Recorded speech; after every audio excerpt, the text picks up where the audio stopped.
Addictions. You think when you have an addiction, because the way that English is structured, you think along these terms, you think, I have an addiction. You don't necessarily think an addiction has me, because what is an addiction but something that has power over you? It's kind of like a life unto itself, something that overpowers your power, overpowers your will. It seems to move you like a puppet. It seems to hold the strings. In the case of alcoholism, it's going to cause that alcoholic to pick that glass up. And most addicts are going to say the same thing. They're going to say, let's say they smoke cigarettes. They're going to say, I hate smoking cigarettes. I wish I could stop. Many alcoholics, drug addicts, porn addicts, sex addicts, food addicts, whatever it is that a person is addicted to. And there are so many, the list is endless. Those people are going to say, maybe in the beginning I started out enjoying this thing, but I don't enjoy it now, because what happens is they become enslaved to the very thing that they're addicted to. So it's more true to say the addiction has me than I have the addiction. There's two things I'm going to say, which are going to lead you to believe that my perspective that I'm teaching you right now is that you're not responsible. Please keep listening, because I'm teaching you the exact opposite. So don't listen to the first few minutes and go, oh, she's saying that I'm not responsible. I'm saying you are, baby. You are the most responsible person for this addiction. But to understand how to take your responsibility back, you've got to understand the nature of what you're dealing with. The second thing that I want to tell you is that an addiction, it's normally a substance. Even if it's shoplifting, you might be addicted to stealing something. Whatever it is, it's going to show up as a substance that you're addicted to, that you no longer find pleasure in, but are enslaved to anyway, because it's got the power. You become answerable to it, don't you? You become answerable to that addiction. It's got control over you. You have no control, in other words, no power, in other words, no responsibility over yourself. So not only is that addiction no longer enjoyable, it's something that you feel powerless to get rid of. And that's when you're looking at an addiction to the substance, to the physical something. That's only the physical expression for what's underneath all addictions, and that is an emotional addiction. And this is what I want you to focus on today. Now, recently, I did a masterclass on addictions for my online community, and there were a lot of people that had a lot of breakthroughs in that call, which has inspired me to share this video with you. Now, in the online community, that was a masterclass that involves the energetic release work, which is 100% necessary. So there is another component to working with addictions, and that's to work energetically. Today's conversation is to help you to understand what you're dealing with. And even for those people in that masterclass, I'm going to go perhaps into more examples today that might be even more helpful to you. So the energetic work is already on my website in that masterclass. And today I'm going to give you a little bit more insight, a little bit more information. And for those of you that didn't participate in the masterclass, this is going to be a great understanding for you of what addictions are. When I said to you earlier, you don't have an addiction has you. When I said to you earlier, this thing has power over you, this thing is controlling you. Doesn't that sound like an entity?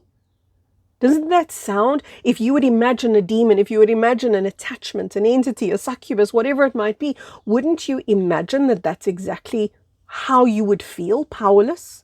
How you would feel that you don't have a say? That something is working through you, but that's exactly 100% what occurs in an addiction. It is an entity in charge. There's an emotional component, of course, to every single addiction, and that's the powerful place to focus. So I don't want you to focus right now on the thing that you're addicted to, but rather on the underlying. What is that emotional underlying addiction? Because if you can start to see that, you can start to take your power back. The most important thing you can do is understand that when you have an addiction, you have an entity, but that doesn't mean that you are not responsible. It would be lovely to go, oh, nothing I can do. It's the entity. Entities made me drink. Entity made me do these things. Entities in charge, not me. The truth is, the only person that can put that entity there in the first place, the only person that has that authority is you.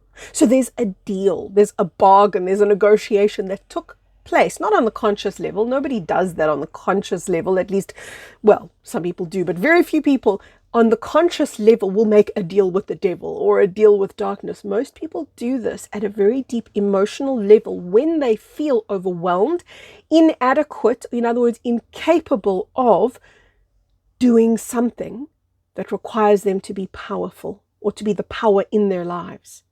I'm going to give you an example now. And I'm speaking from my own personal life experience. I used to read tarot cards for people many moons ago. I used to do tarot readings, and by many moons, many years ago, I used to do tarot reading for people. And what I noticed was the first person they would call when the pawpaw hit the fan in their life was going to be me, because it was, Kerry, I don't know what's going on. Tell me what's going on. What must I do? What must I do? So there was a relinquishing of responsibility that never sat well with me, but I noticed this phenomenon. And I wondered, why do I keep seeing this? Little did I know it was going to become such an important part of my calling and my purpose now, which is to teach you to be responsible for your own emotions, for your own self, for your own energy.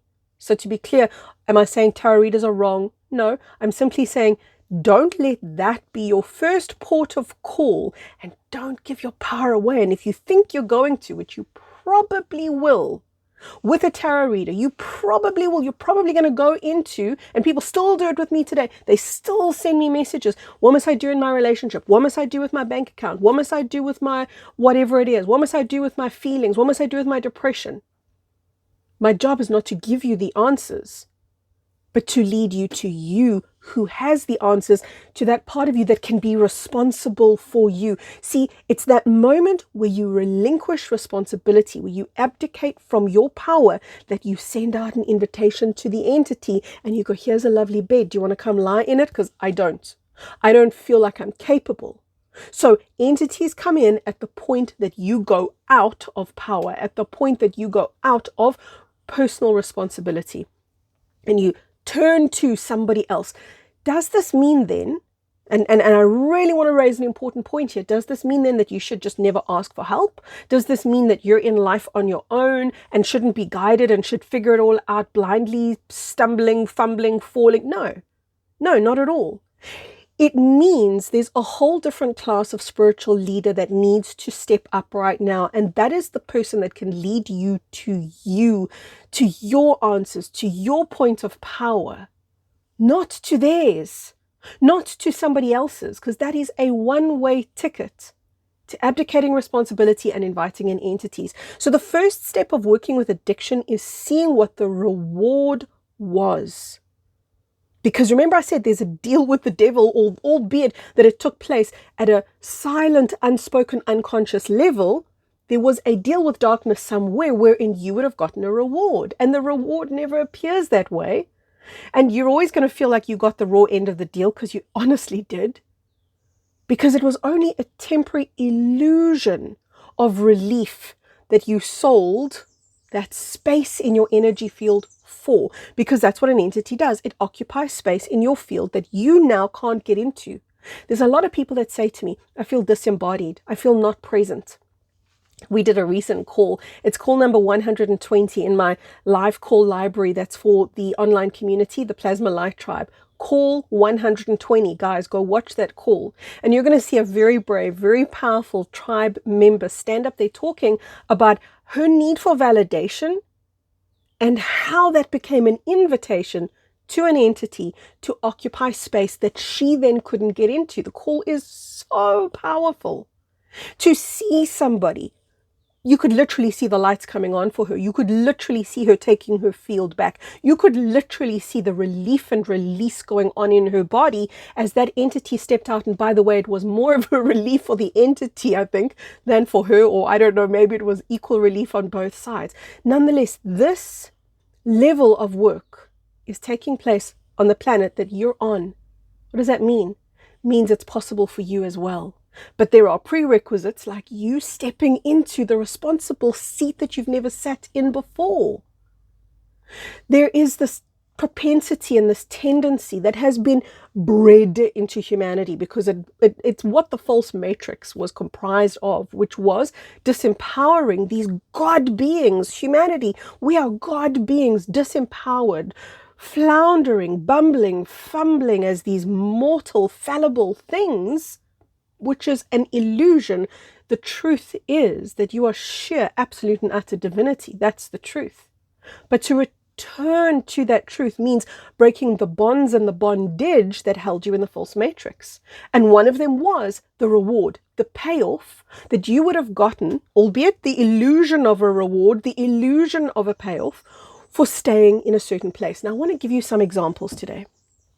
And the examples that I want to share with you are just a couple that I could think of. Please let me know in the comments section what other examples you can share, because I have no doubt people are going to read your examples that you give and be inspired by them, because maybe they're going to relate to it in their own lives. Let's just say that you have an addiction to food. There's obvious ones, alcohol, drugs, but let's just start with a food addiction. Food addiction, believe it or not, there's a reward. As with any addiction, remember I said it's an emotional. You've got to look at the emotion underlying the substance addiction. If the substance is food, oftentimes, this is not a textbook answer. This is not always going to be the case. Oftentimes, the person who's eating and overeating and overconsumption at any level, right? There's this feeling of this food is all that matters. All of their awareness and all of their attention is on the food, and they're therefore not in their body. They are in that thrill of being invisible. Look at the irony there. Because when a person's got a food addiction, they get bigger, their body gets larger, and they start taking up more space than they want to. The desire is, I want to be invisible. The desire is, I don't want to be here. I want to be not just a wallflower. I want to be the wall itself. I just want to disappear. There are so many fat people, overweight people in this world with that same desire. I want to be invisible. So there's this feeling of, I'm not real, I don't matter at the point of consumption. And of course it all backfires, because that's the nature of a deal with darkness. But we've got to see the reward. Does that example help you? Let me give you some more. Let's talk about a gambler. A gambler is going to have this, whoa, I'm going to win the lotto. I'm going to win $1 million. I'm going to win a house, a car. And so, of course, there's this addiction to the high, or an addiction always gives you the illusion, the temporary high, this addiction to the high of abundance, which is freedom, which is my needs are being met, which is whatever abundance equates to for that person. It could be authority. A lot of people have authority and abundance confused and conflated. So there's a disentanglement that would need to happen there, where you can see that abundance is not actually authority, but nonetheless, does that give you an idea, that example of what a person could be? It's not the only thing, but they could be addicted to that. A porn addict or a sex addict. This is an interesting one. When a person holds addictions at that level, which is going to make them feel like there's a perversion that they're expressing, again, something they have no control over, something they hold deep shame for. Do you know what that often is? A childhood need to be in the imagination that was cut off at some level. See, children live in this world of imagination, don't they? They just live there. They stay there. And as adults, we're taught, that's just your imagination. We're taught that that's not where adults belong, that that's reckless, irresponsible, immature. That's not where adults go. Adults should go to a place which is, I don't know, somehow more real, which is actually more illusory. But anyway, the realm of imagination is such an important part of your spiritual healing. I always use the word imagination. My online community will know, right? When I give you guys meditations and energetic work to do, I always say to you, imagine this, imagine that, because I want to conjure that freedom of imagination that you once naturally had, to return to that innocent gift of your childhood. Is exactly what the porn addict, sex addict needs. They want imagination, they don't have it. So instead, they get this perversion, which is sexual taboo, which is this realm of fantasy that they're going up into, which mimics what they want in terms of the childhood imagination. So there's a desire to return to the innocence of childhood. And the reward, when a person holds those addictions, pornography, sex, anything along those lines, when a person holds those addictions, there's this feeling, and it's temporary. of the freedom of imagination of childhood, because the child could have been a pilot in an airplane sitting on their bed, and they were flying, they were doing whatever their imagination told them that they were doing. It was so real to them. Can you see how there's a reward there? The reward is, oh, I get to feel that again. Of course, the truth is, you get to feel it right now. You get to re-engage with that right now.